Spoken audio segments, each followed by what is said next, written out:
Hi friends, welcome to VN4 blogs. ఈరోజు అయితే నేను చికెన్ కర్రీ చేయబోతున్నా. ఎలా చేయాలో చూపిస్తాను చూడండి. చికెన్ తీసుకొని ఇందులో కొన్ని వాటర్ పోసుకొని కొంచెం సాల్ట్ వేసుకొని 2 టైమ్స్ అయితే మంచిగా శుభ్రంగా కడుగు వేసుకోవాలన్నమాట.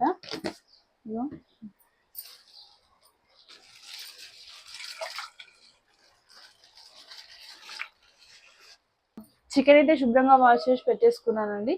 చికెన్కి కావాల్సినవి 2 ఉల్లిగడ్డలు, కొంచెం సాల్ట్, తగినంత కరివేపాకు, 2 పచ్చిమిర్చి, పసుపు, కారం, కొత్తిమీర, పుదీనా, కొంచెం అల్లం. కుండ చికెన్ అయితే ఎలా చేయాలో ఇప్పుడు చెప్పేస్తున్నాను. ముందుగా స్టవ్ వెలిగించుకొని 2 టేబుల్ స్పూన్ల ఆయిల్ వేసుకోవాలి.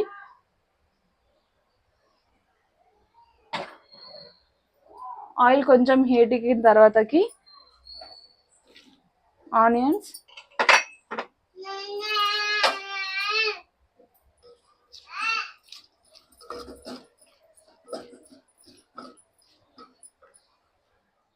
మనకి ఆనియన్స్ అయితే కాస్త వేగిన తర్వాతకి పచ్చిమిర్చి,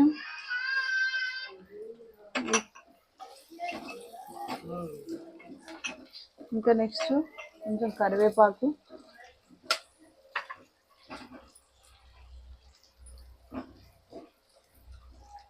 ఆ తర్వాత కాసేపు మూత పెట్టేసుకుందాం. చూసారా, మంచిగా వేగింది. ఇలా వేగిన తర్వాతకి ఇందులో కొంచెం సాల్ట్ వేసుకుందాం.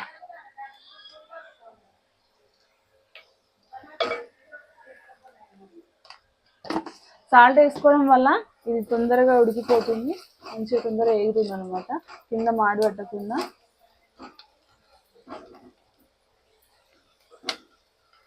ఇలా సిమ్లో పెట్టుకుని ఒక 2 నిమిషాలు వేగనిద్దాం.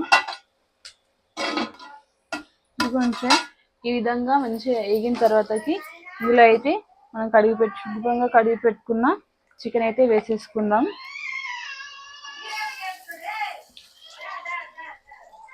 కొంతమంది ఇందులో ఫస్ట్ అయితే అల్లం వేస్తారు. అల్లం తొందర వేసుకుంటే కింద అడుగు పట్టేసి మాడిపోతుంది. చికెన్ కొంచెం కాస్త దగ్గర పడి ఉడికిన తర్వాత అల్లం వేసుకుంటే ఇంకా బాగుంటుంది.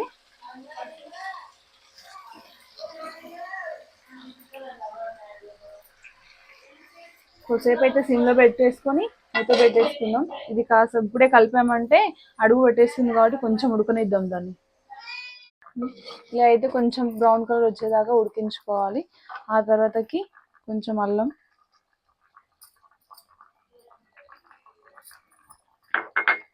ఇది కలిపేసుకుందాం.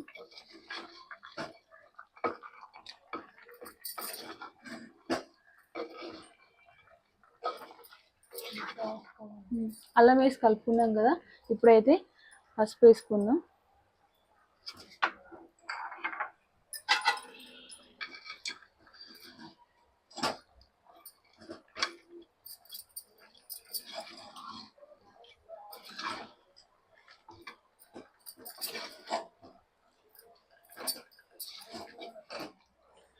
ఇలా పసుపు వేసి కలిపేసుకున్నాం కదా, ఆ తర్వాతకి తగినంత కారం,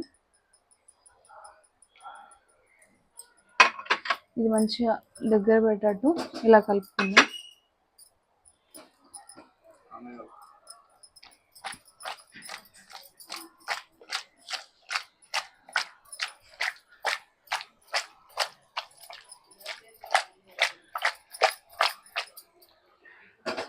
ఇలా కాసేపు ఇలాగ పెట్టుకొని మూత పెట్టేసుకుందాం.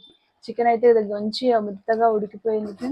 ఇందులో మనం ఇప్పుడైతే ముందుగా తీసి పెట్టుకున్న కొత్తిమీర ఇలా చల్లేసుకోవడమే, కొంచెం పుదీనా. ఇప్పుడు స్టవ్ ఆఫ్ చేసుకొని కాసేపు మూత పెట్టేసుకొని 10 నిమిషాలు అయినాక తినేయడం, అంతే.